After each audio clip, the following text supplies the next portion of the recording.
Mr. Krishnamurti, in your book, Education and the Significance of Life, you write about discipline. And I remember, and I hope I remembered correctly, that you talk about discipline as essentially beginning with the child or the student, in the sense that the child must be helped to see the cause of his behavior. But now the teacher is the one who helps him do this. And it seemed to me very clear that what you were saying is essentially that discipline rather begins with the teacher, which would require the teacher to be very disciplined himself. And what does it mean, not simply to admonish the child, but to try to penetrate into the cause of his misbehavior? So what do you mean by that word discipline? What does that word mean actually, as it is generally accepted? I think it usually means training. It has to do, of course, etymologically with teaching. Teaching, yes. Yes. That's what I was going to say. It has to do, yes, this disciple who learns from the master. It's an act, it is a way of learning, not conforming to a pattern, not subjugating oneself to an ideal, to suppressing oneself in order to be something. I mean, the general meaning as it is now used, it implies conformity, suppression, comparison, drilling oneself in order to fit into a particular, like the military discipline and so on, so on, so on. All such disciplines must invariably create conflict in the human being. If the child, let us say, very small, is taught the alphabet and how to trace the letter, yes. He must make an A when he's trying to make an A, not a B. No, no. Now, are you suggesting that in trying to make this A and holding to the form of A, that he necessarily will generate conflict? It probably does, but I would rather, if I may suggest, look at it from the point of view of the educator rather than the child. All right. Shall we? Yes, please. What is the function of an educator? Not the educated, not the student, not the child, but what is the function of an educated teacher? Well, I had always thought it was twofold. On the one hand, to draw from the person some manifestation of his latent capacity. And on the other hand, to teach him something different from what he knows now. We are talking about the educator, yes, the we're teacher. talking about the educator. Not the child or the student, No, educator. The educator, the one who educates, I had always thought had this twofold responsibility. Which is? On the one hand, to draw from the student. No, I'm not talking to the student at all. Well, one who is an educator. What is the function of an educator? If I am a teacher, what is my function? What is important? To avail myself to the student in such a way that the student can learn. Which means the educator must establish a relationship with the student, Yes. which is not hierarchical, authoritarian, you up there and me below, but a relationship of mutual inquiry, study, sharing, communication, all that's implied in the educator, isn't it? Mm-hmm. If you are a teacher, as you are, sir, I am a student.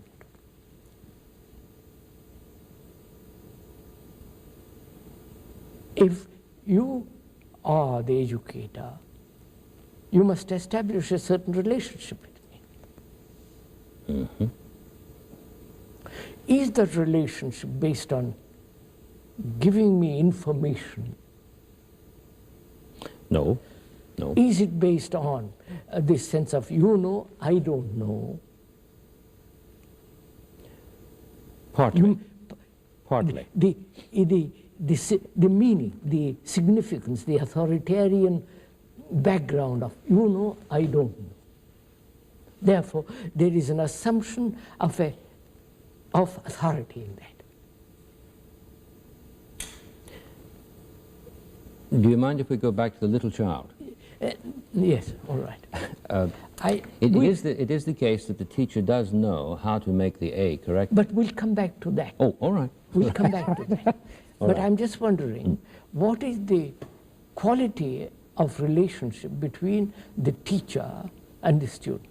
The teacher is more important than the student for the time being, because we are inquiring into what kind of what is the state of the educator, what is the quality of the educator. We said that he must establish a relationship, Mm-hmm. a relationship in which the authoritarian spirit completely goes. Mm-hmm. Otherwise, you treat me like a servant. Our relationship is entirely different. Based on you know, I don't know. This degree of knowledge. And you are imparting some information to me. Is that all? Or much more involved in it? That the teacher is not only establishing a real relationship, wanting to communicate his information, and also he wants, doesn't he, to bring about a quality of intelligence in the student, which is not merely the intelligence of the activity of knowledge, is much more. Mm-hmm. So the educator has to be intelligent, Yes. in the deep sense of that word, not knowledgeable. No, intelligent. Intelligence. And the teacher wants to convey his information so that the student, in getting the information, is capable, is cultivating or growing in intelligence. I don't know how, refinement, quality of clarity. Clarity. Clarity. Mm-hmm. And also he wants to establish a relationship of real friendship, real affection, real love between himself and the student. Yes, I think that's very, very essential, especially that. Yeah. Especially that. Especially that. One of the things that fascinated me about a hymn in the Rig Veda is that speech, the goddess speech, appears among friends. Yes, sir. It's as though intelligibility disappears when enemies come together. That's right. Yes, please go ahead. So when there is that quality of love, affection, a relationship, no sense of authority, awakening or cultivating or bringing about that intelligence in the student, then the responsibility of the teacher is enormous. Yes, it is, because the student is open. After all, we are creating a new generation. Mm-hmm. Which means the teacher cannot belong to the establishment. Establishment in the sense, I understand. the orthodox, the social acceptance, he must be vitally different in himself from the rest of the world. He must be himself. Himself. I'm not himself. That brings in a difference. Yes, no, I know what you mean. But he must be authentic.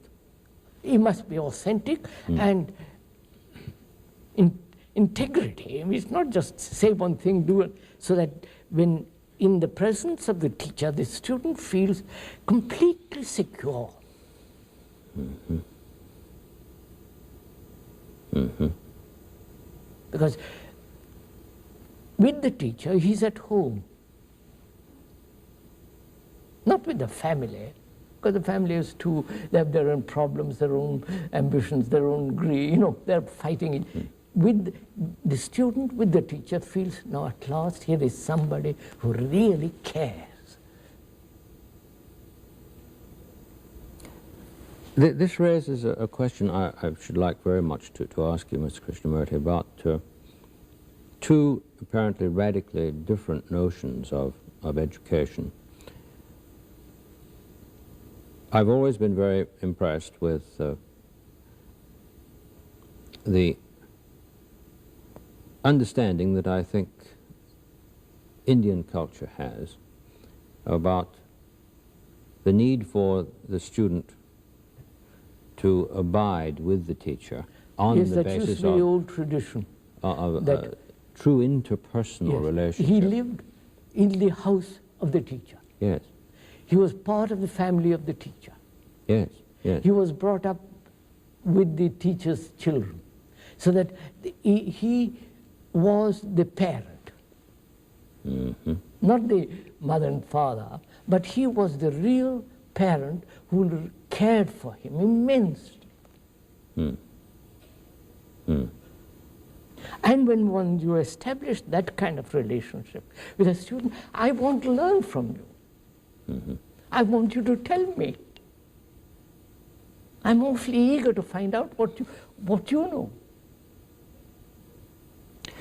Then when you write the A, it has quite a different feeling in it. More than a copybook, eh? Yeah, yes, I follow you. And then also, you don't compare me with another student. Mm. If you compare me with another student, you're destroying the other student. Because I'm probably dull, and you compare me to somebody who is cleverer. There's this conflict in comparison, competition, you know, all that is bred in me. Mm-hmm. But if you say, look, I'm teaching you, don't bother, I'm not comparing you with anybody, you are. So this sense of extraordinary feeling of intimacy, flow, friendship, without any sense of you must be this or that. Mm-hmm. Then my mind wants to learn. Mm-hmm. In our culture, we think we understand something of that when we refer to what we call the Socratic tradition. Socratic, yes. But then, of course... But you can't do this with 300 or 40, 50 or 100 students in the class. No. So what you do? That's the point, sir, that's just it. Given things as they are, you can't suddenly bring about a revolution and have only 10 students for each professor or teacher. That would be impossible. I should have thought if the teacher, if the educator had that quality of mind and feeling, he would spot out few of the students. You say that boy, that girl, half a dozen, and care for them, much more, give them. Yes. Take them home, talk to them, walk with them, play with them. You follow this sense of... I did it a little bit in various schools, but as I stopped, in each place I'm too short a time. But if there is this feeling of real friendship and affection, love, the student feels completely at home. And then You can say that boy, this girl, you can have half a dozen of whom you really are your children. They will be the elite. I know in democracy the word elite is something terrible. But it is the elite. Well, after all, you are the elite of a culture which says, give more religion, philosophy. To you, that's important. I think we do tend quite badly to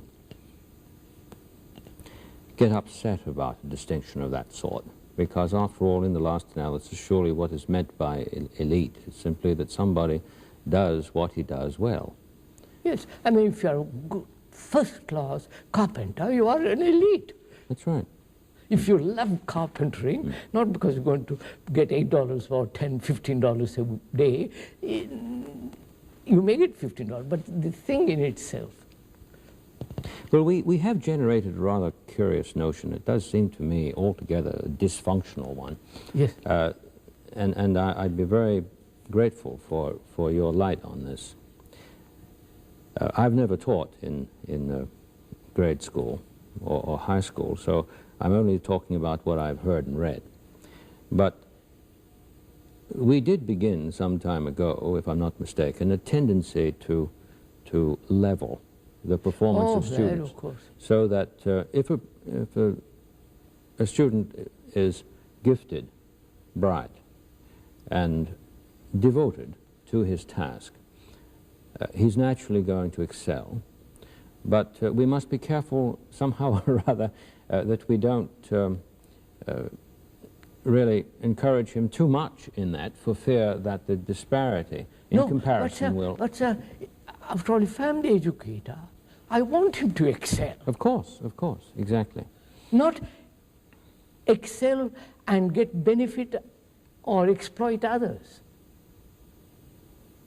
After all, if you excel in something, it's marvelous. But if you use that excellency in order to crush me, it's disastrous. That's what's taking place. Yes. Well, I suppose the sentiment that we employed was in itself not much more than sentimental. Yeah. And consequently...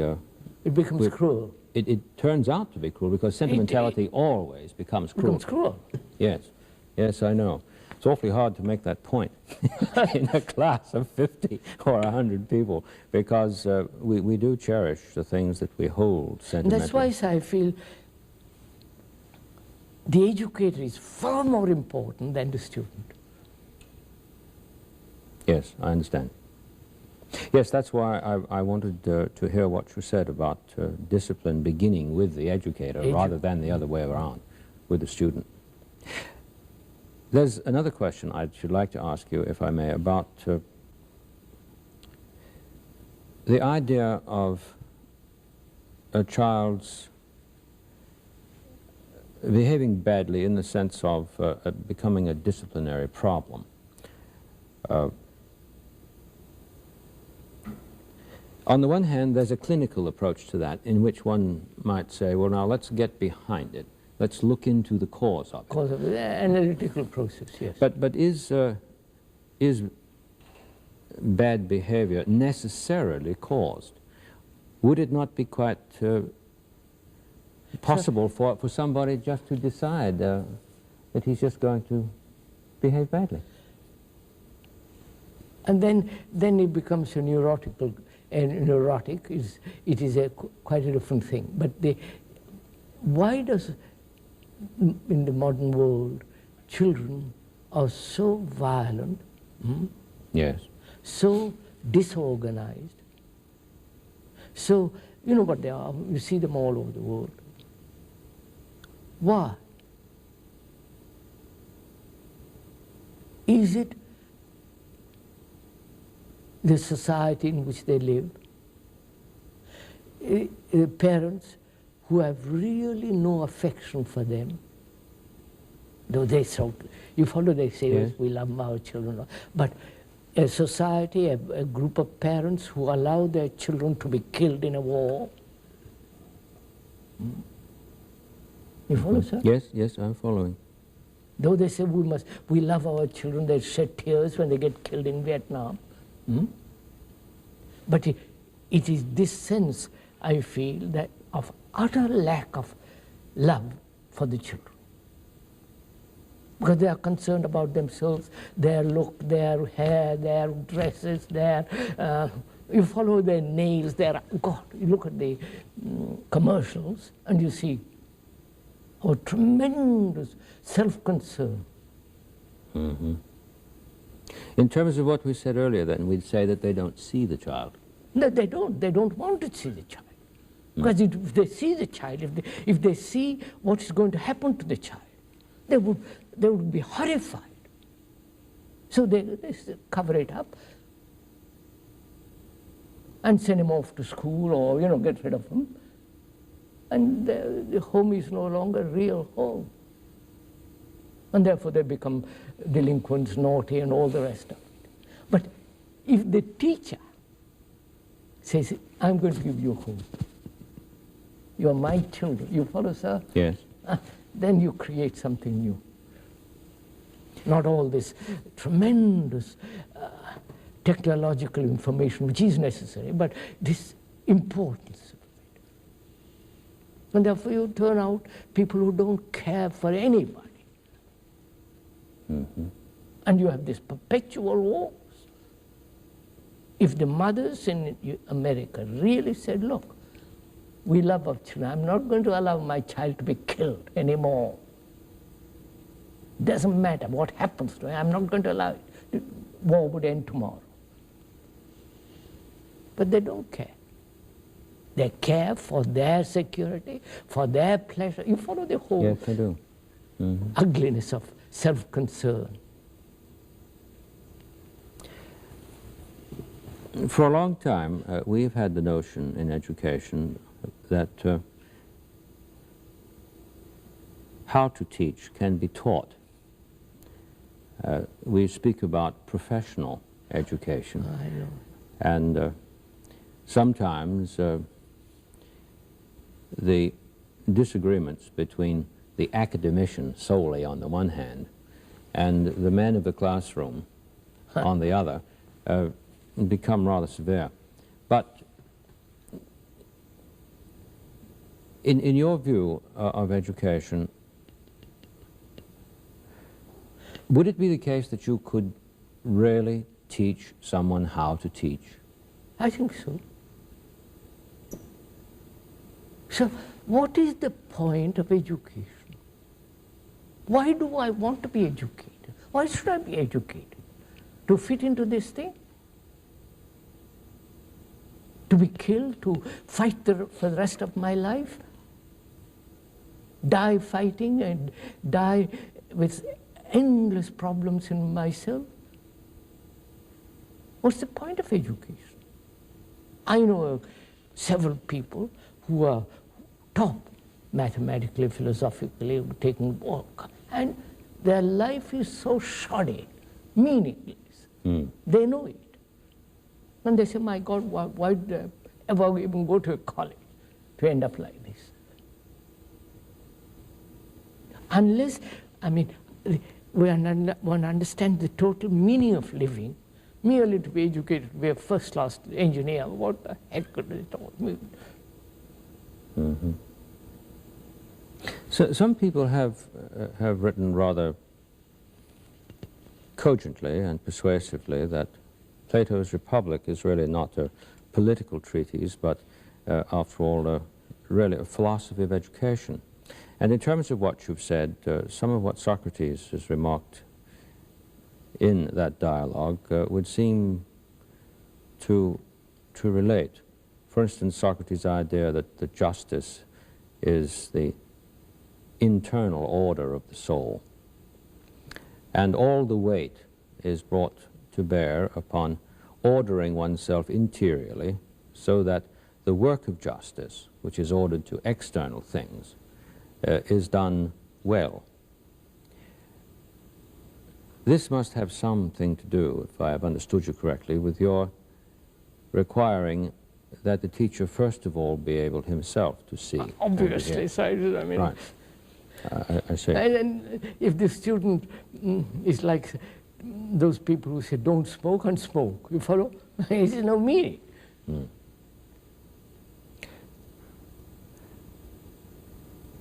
So, and also, sir, in this question of educating, comparison is destructive, obviously, between two students. Or, and also this whole idea of concentration. They must learn to concentrate, to study. You know, and therefore there's this tremendous effort made to concentrate. Isn't there a different way of doing this? Instead of forcing a child or a student to learn concentration, you understand what I mean? Yes. Yeah. Is there not a different approach to this problem altogether? I think there is, because I've talked a little bit about it in schools, various schools I go to. I think there is too. But perhaps if we look at it in the round, what is very difficult is to bring together integrally, on the one hand, the activity of education, which has its end in itself, not outside itself. Quite. But training always has its end outside itself. So, for instance, the athlete, he practices to run, not simply to be running, but to improve his running. Now, he tries... And the improvement in comparison with somebody who has run faster. No, just the record. That's a record. Yes, with the it's record, the same thing. yes. But not in comparison with that person. No, but with the record. With the record, yes. You know, the person is Right. forgotten. Right. It has to do with the idea that I must take pains to do better than I'm doing now. So, No, please go ahead. I mean, I love what I'm doing. All my life, I really love what I'm doing. Oh, I believe that. I Yes, wouldn't do believe anything that. else. I couldn't for money, for nothing. I really, this is for me breath. I don't want to excel in it. I don't want to beat the record established by Buddha, Jesus, or X, Y, Z. I don't want to become somebody, popular, unpopular, or this. That doesn't really interest me, because I really love what I'm doing.